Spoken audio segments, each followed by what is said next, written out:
Gobierno de Navarra. Nafarroako gobernua.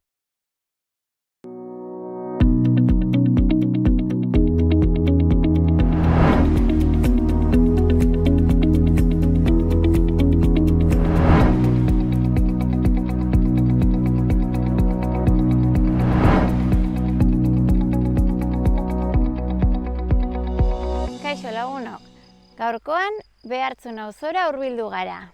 Behartzun Elizondoko auzo bat da eta Nafarroako iparraldean kokatzen dugu. Hemendik Arrikulunka tontorra igoko dugu. Guztira 550 metroko desnibel positiboa izango dugu. 9,5 kilometrotako ibilbidea eginez. Orain, motxila hartu, ura hartu eta krema hartuko dugu. Gaurko eguraldia ikusten duzuenez bezala oso eguzkitsua baita. Bagoaz!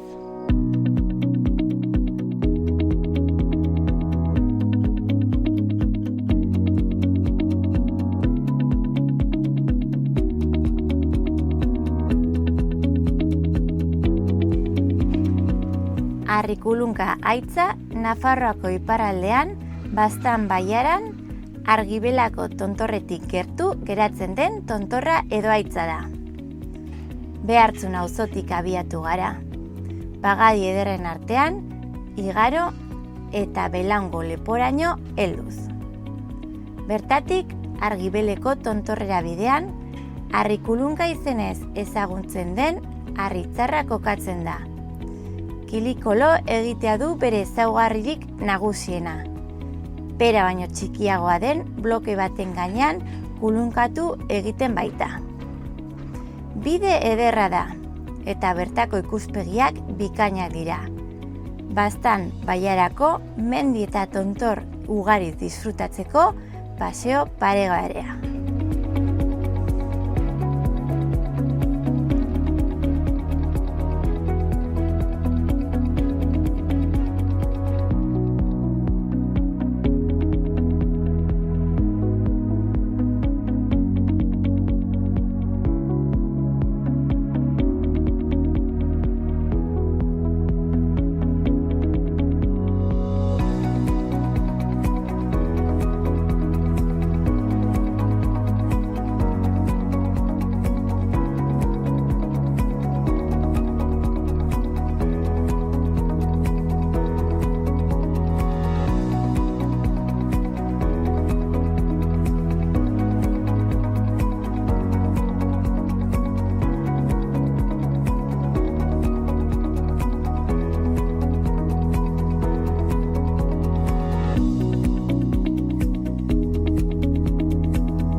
Iepa dizkideok, gaurkoan Elizondoko Behartzun auzora etorri gara. Albako haitza eta honen ingurutan dagoen Arrikulunkako txokoa ezagutzeko asmoz. Albako haitza nolabait hautzatik hasi eta adiraino joaten den mendizerra baten barnean dago. Alduideko eta Baztango baiarak banatu egiten dituena. Beste behin ere, gure gaurko helburua eta asmoa izanen da hemen inguruan aurkitzen diren ekosistemak, animaliak edota landaredia zuen etxetara gerturatzea eta gurekin batera zerbait ikastea, naturaren inguruan behintzat zerbait ikastea. Beraz, ekin diezaiogun lanari, ongi etorriak!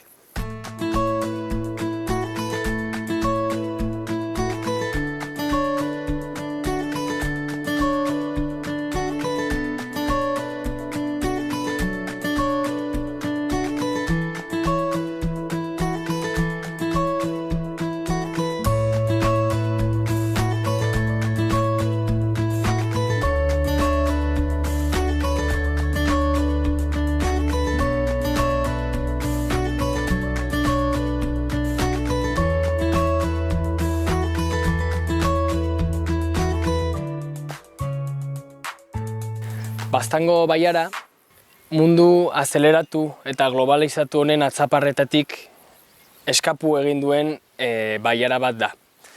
Nolabait bere jatorria, hizkuntza eta lanbideak gordetzen jakin izan du historian zehar. Eta horren emaitza dugu hemen atzean ikusi dezakegun paisaia. Nolabait aberen larrez eta basoz uztarturik. Mosaiko paisai honen eragile nagusia esan bezala abereak dira. Eta aberek garbi mantentzen dute soro zein zelaiak. Honekin lotuta, ekosistema honekin lotuta, hementxe bertan ikusi ditugun hainbat espezie. Enarak, okil berdea, zapelatza, miru gorria, edota soro hauetan barna dabiltzan basasaguak edo bestelako ugaztun txikiak.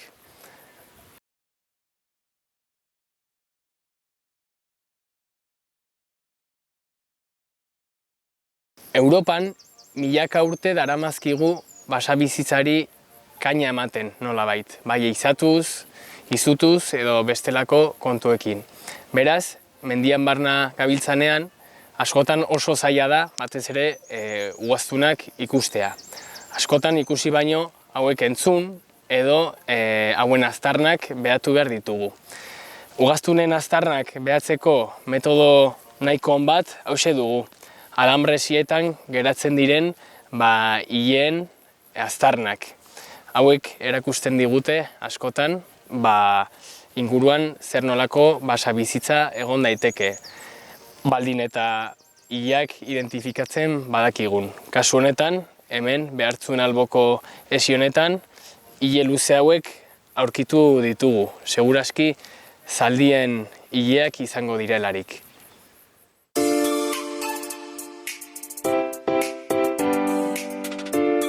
Gaurkoan gure lankideak Karrikulunka mendian egon dira eta honen naturingurunetan, eta gu ondoko auzora hurbildu gara Behartzunera. Hemen atzean ikusten duzuen auzoa da Behartzun, Elizondoko ekialdean kokatzen da, gutxi gora bera herritikan 6 kilometrotara dago. Eta ikus dezakezuen bezala mendiz eta belardiz inguratuta dago Behartzun, baina gu orain Elizondora joango gara Enekorekin hitz egitera, ea zer kontatzen digun Baztango bailarari buruz eta inguru honi buruz. Beraz, goazen.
Gaurkoan Eneko Eskudero Damianorekin gaude.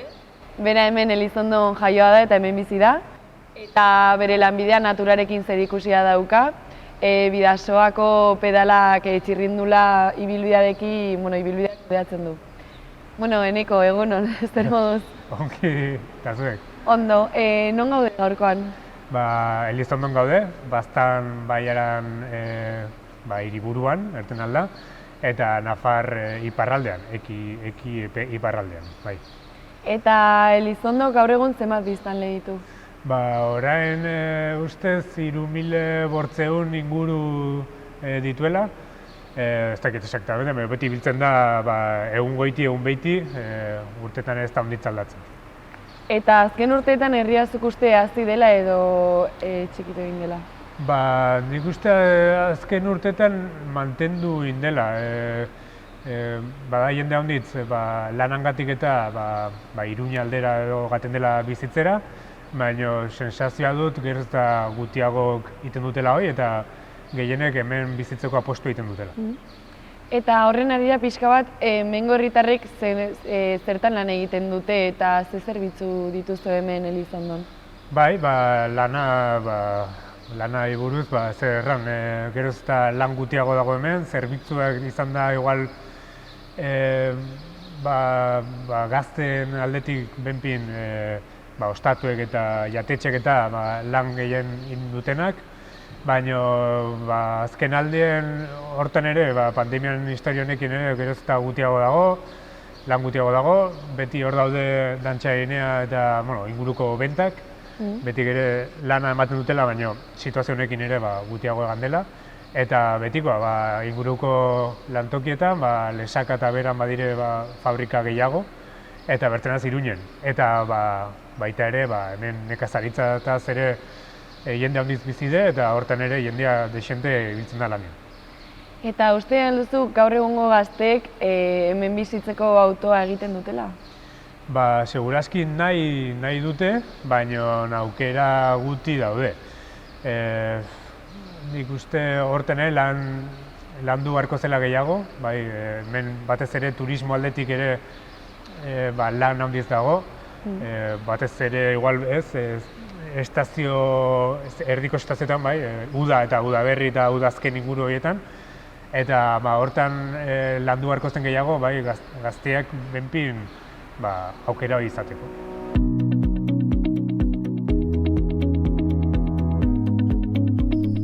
Behartzunetik atera gara, eta PR marka jarraitu ditugu, txuriak eta horiak diren markak. Apurka-apurka bide batetik basoan sartu gara, eta Belaun lepora heldu gara. Hemendik gure eskuineko bidea hartuko dugu, GR5.1 jarraitzen duen bidea. Hemendik poliki-poliki hurrengo lepora helduko gara, eta hortigia Arrikulunka tontorrera. Bagoaz aurrera.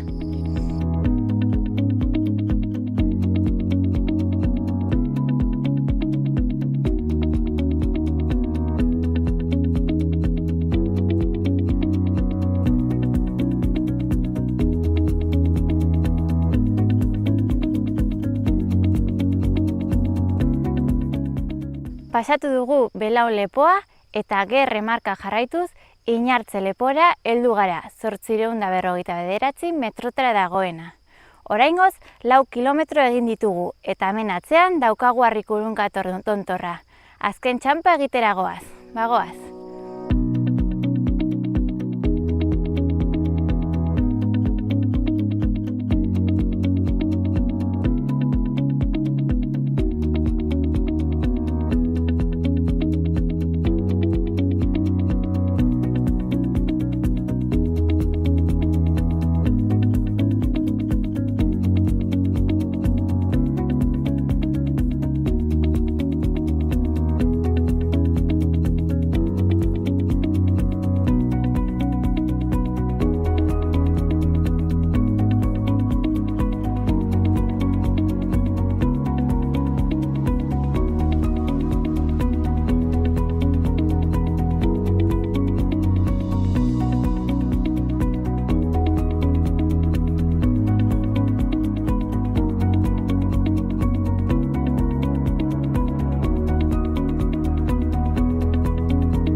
iritsi gara Harrikulunka tontorrera.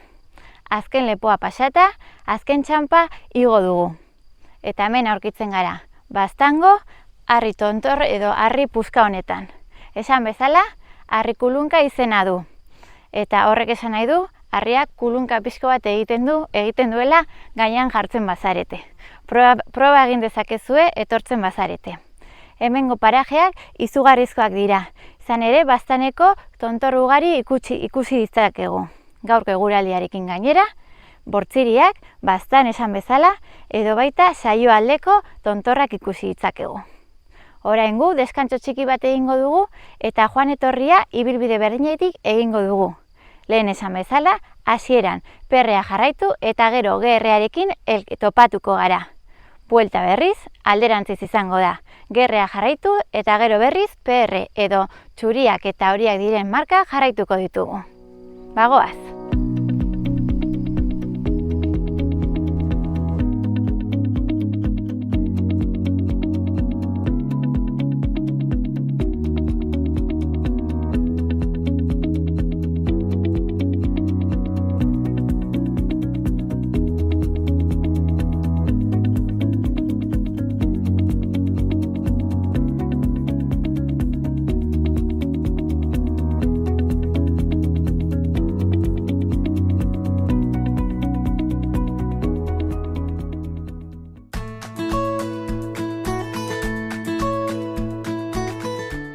Baztango zonalde zabalean barna, klima atlantiko epela dugu nagusi. Nolabait, itsasotik datozen fronte hotz eta ezek, ez dute inolako harresi handirik behintzat topatzen eta haize sartzen dira zonalde honetan barna eta prezipitazio nahiko altuak ekartzen dituzte. Horren emaitza, baso atlantikoa dugu, hosto zabaleko basoa. Batez ere, pagoak eta haritzak tartekatu egiten dituena. Oihanpean espezie nahiko gutxi, baso oso itzaltsuak dira. Naiz eta hemen, ikusten den moduan, asun ugari hazi diren. Nolabait, hemen alboan dugun ximaur menditxo batek eraginda. Izan ere, badirudi lurrak nitrogeno maila nahiko altuak dituela. Eta beraz, nitrogeno maila handiak non, atxuna han. Atxunari asko gustatzen zaio gisa horretako lur eze eta nitrogenatuetan haztea.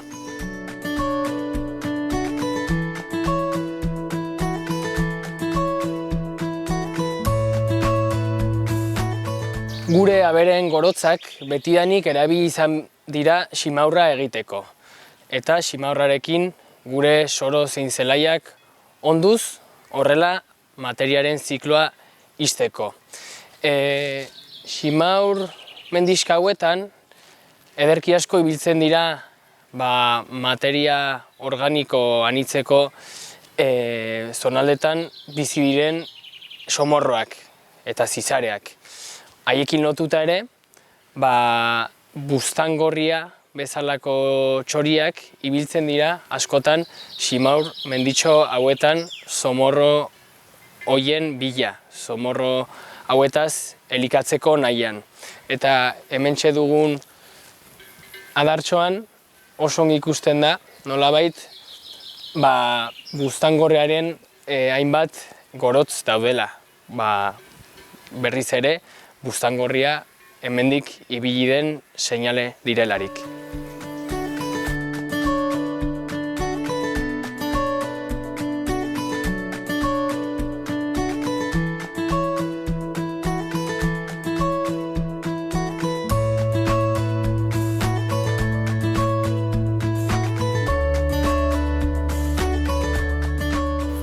Baztango baiarako etxeek, behintzat harrizko etxeek erakusten duten kolorerik garrantzitsuena horixe dugu, kolore marroi gorrizta. Izan ere, baiara honetan nagusitzen den harria, are-harria dugu. Arearen konpaktazioaz sorturiko harria, hain zuzen ere. Gainera, burdin mineral askoz osaturiko harria dugu, horregatik kolore hau. Nola nahi ere, zonaldean barna, kareharriak edota granitoak ere aurki ditzakegu. Granitoaren adibide nabarmenena, Albako aitzaraen bidean aurkituko dugun harrikulunkako harri koskorra da. Granito zarrez osatua dagona, nolabait Argibeleko mendizerratik bere garaian jausitako bloke granitiko handia, hain zuzen ere.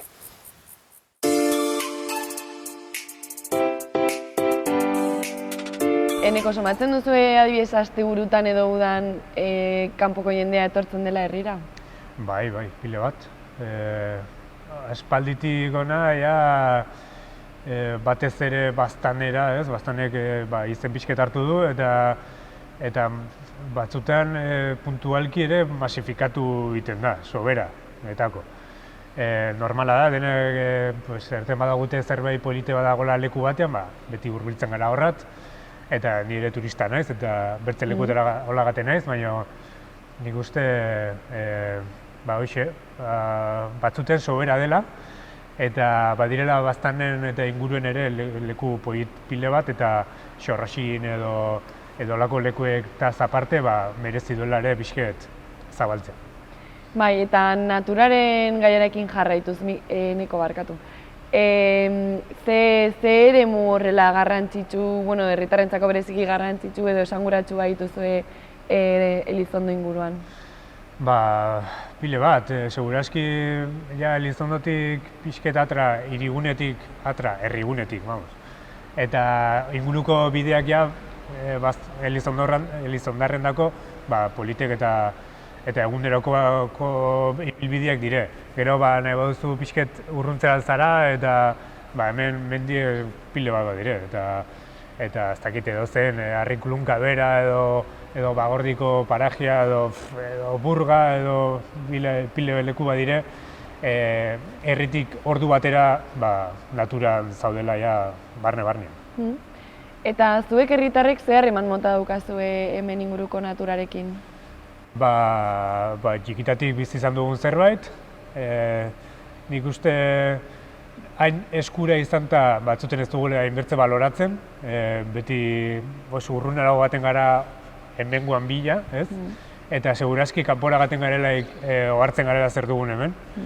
Eta, hoxe da, naturan bizi garenez, harremana arras estu da, eta suertez, harremana ona da. Baina herritarrek zaintzen dute hemengo ingurunea? Nik uste baietz.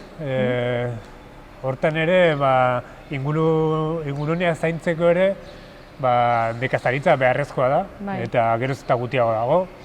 Eta hori nabaritzen da, betitik ezagutu dugun lekuek eta bideak geroz eta galduago daude, nik uste ez dela hemen bakarrik, leku guztietan da. Eta hortan ere ohartu beharko gara, ingurunean naturala erten diogu, inguruko paisaiai, baina dena gizaki egindako paisaia da, eta hori zaintzeko gizakia beharrezkoa da. Eta gizakian lana da, nekazaritzan batez ere mantendu duen ingurunea, eta geroz eta zailago dago ingurunea mantentzea eta baita zaintzea ere.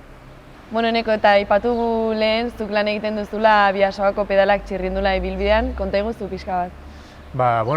Bilbide zirkular bat da, Bidasoa errekan ingurukoa. 180 kilometro dire, egun batez baino gehiago egiten dena, normalean 3 edo 4 egiten da, eta mendiko bizikletan egiten da. Orduen, hemengo parajeak bertze forma batez ezagutzeko, errandakoa ez gateko beti leku berdinetara, eta gainera bizikletaz beti ere badela bere punto hori, polita da ezagutzea hemengo zonaldea, ertaldugu dela Donestebe edo Baztan edo Malerreka ingurutik kostaraino gaten den ibilbidea da, Hondarribi eta inguru horietara, eta orduan denetik duzu ikusteko, iparraldera ere pasatzen da, eta kompletua da bai. Eta ibilbide hori egiteko zeintzuk etortzen dira gehien bat herritarrek edo Baztangoek edo kanpotarrak ere bai etortzen dira? Gehienak estatu mailakoak dire, normalean Mediterraneo ingurukoak. Hoxe, normalean katalanak edo valentziarrak edo zonalde hortakoak etortzen dire, nahi dutelako ez iparraldea ezagutu, beti tiratzen die bai Euskal Herriek eta zonalde honek, eta beti etortzen direlaik flipatzen dute. Bere paisaietik arras ezberdine denez, flipatzen dute eta gustora eta bada jende handiz errepikatzen duena. Hemen ingurukoak ez dire etortzen, hemen nafartarrak edo Euskal Herrikoak behinpin ez dire etortzen, beti ere eskurago dagonez nik uste hortaz ere dela. Baina orokorrean arrakastatsua da, ordan ibilbidea. Normalean konten nago, apostu betin dut honek hau kudeatzeko eta enpresa sortzeko, hontaz aparte ere bertze ibilbide batzuk ere sortzen nahi naiz, Xaraka izeneko web horri batean ikusten aldire. Eta hoxe, nahi dutena da hemen bizi eta lanin, eta baita ere hemengo zonaldea bertze formatzez erakustea, eta hoxe, mundu guztia animatzen diot. Begira, bat emango diogu ez, guk ere bai horri aldeari. Hori da, nahi duzena, problemi gabe, hortako nago. Oso ondo, Eneko, eta orain pixka daia zaldatuz.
Heldu gara gure helmuga puntura. Gaurkoan, Arrikulunka tontorra igo dugu.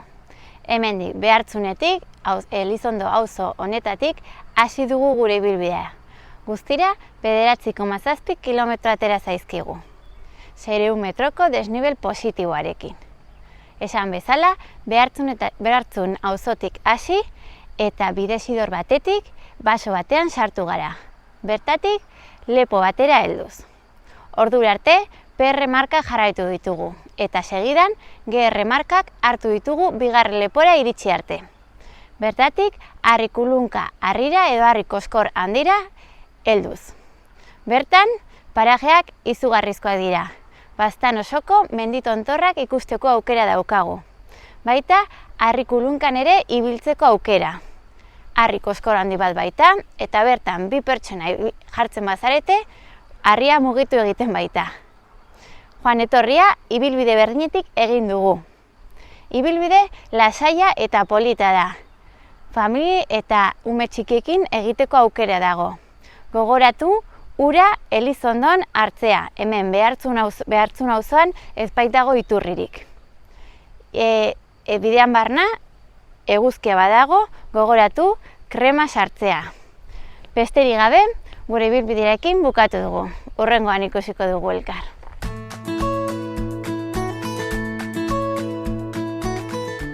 Zuhaitzen eraztunak aztertzen dituen zientziari dendrokronologia esaten zaio.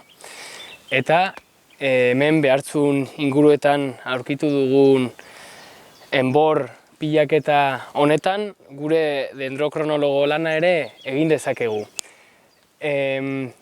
Zuhaitzen eraztunak urtero sortu egiten dira. Urtean bat lehenik udaberriko egurra sortuz, kolore apur bat argiagoekin, eta gero udazkeneko egurra sortuz tonu pixkat ilunagoekin. Horixe da eraztun bat. Eraztunek historian zeharreko gertaera klimatiko nahikotxo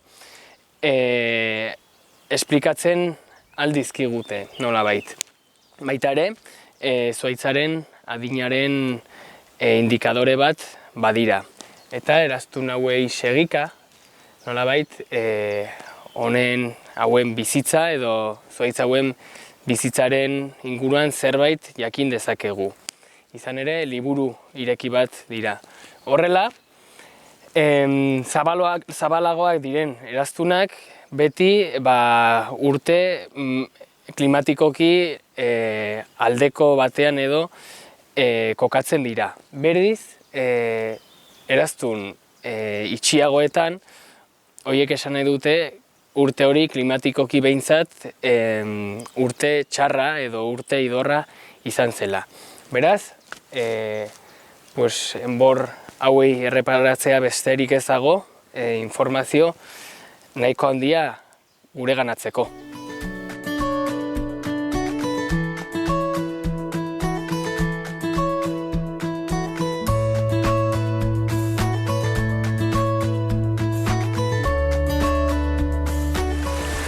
Behartzun inguru hauetako errekasto garbi eta oxigenatuek ahalbidetzen dute honen bazterrean nolabait ibai ertzeko landaredia garatzen.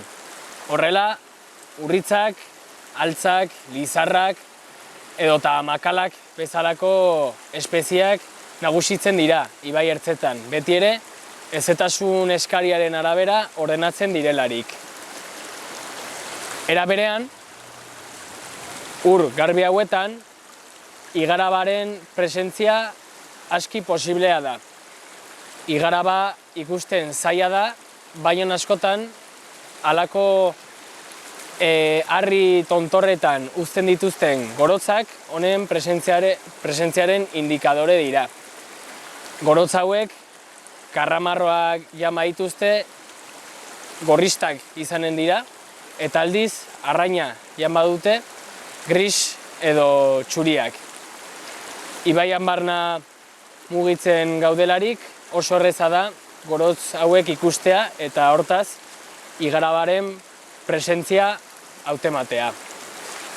Eta honen bestez lagunok saio honekin bukatuko dugu.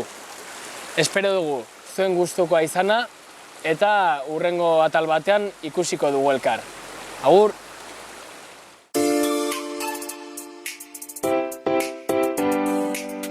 Kontatuko diguzu hemengo jaiak noiz diren eta ze ospakizun, beste ospakizun berezi dituzuen hemen herrian?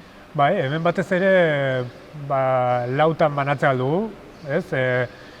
Urte hasieran daula izaten dira inautiak,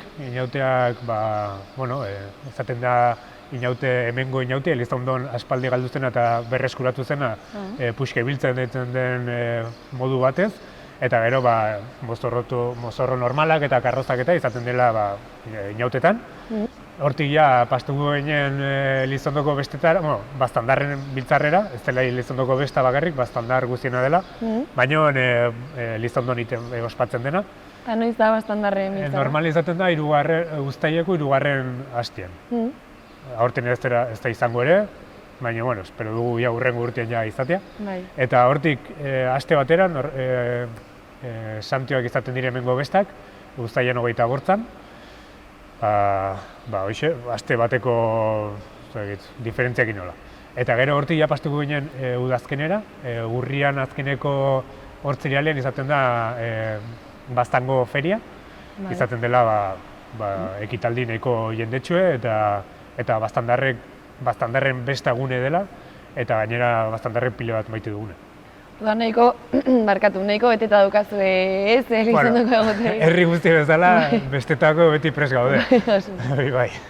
Eta orain Eneko, imaginatu, etortzen zaizula kanpoko lagun bat bisitan hona Elizondora, ze plan motak egingo zenituzke berarekin, nola eramango zenuke? Bai, seguraski hasteko herri buelta txiki eman, pixket alde zaharra batez ere, eta Baztan errekako inguruek ezagutu eta txokoto auzue, eta olako lekuek, eta gero beti ere mendien bueltaxka eman, ez da urrun gan beharrik, edozen buelta mendik hurbil polite da, eta nik uste merezi duela.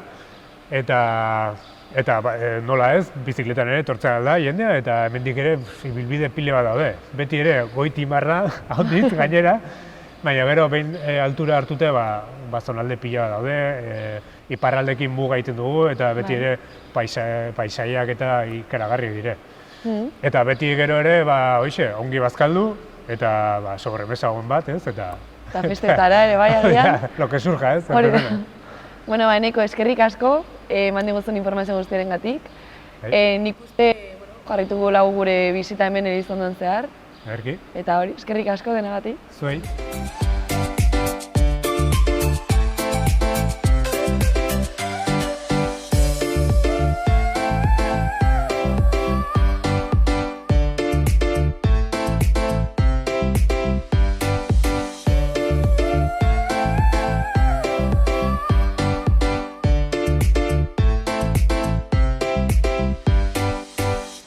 Behartzun auzoan hasi gu gaurko saioa eta gero Elizondoko herrira jaitsi gara Enekorekin hitz egitera. Enekok herriari buruzko eta inguruneari buruzko gauza asko kontatu dizkigu. Eta orain hemen ikusten duzuen Elizondoko zubi xarmangarri honetatik emango diogu amaiera gaurko saioari. Beraz, hurrengora arte.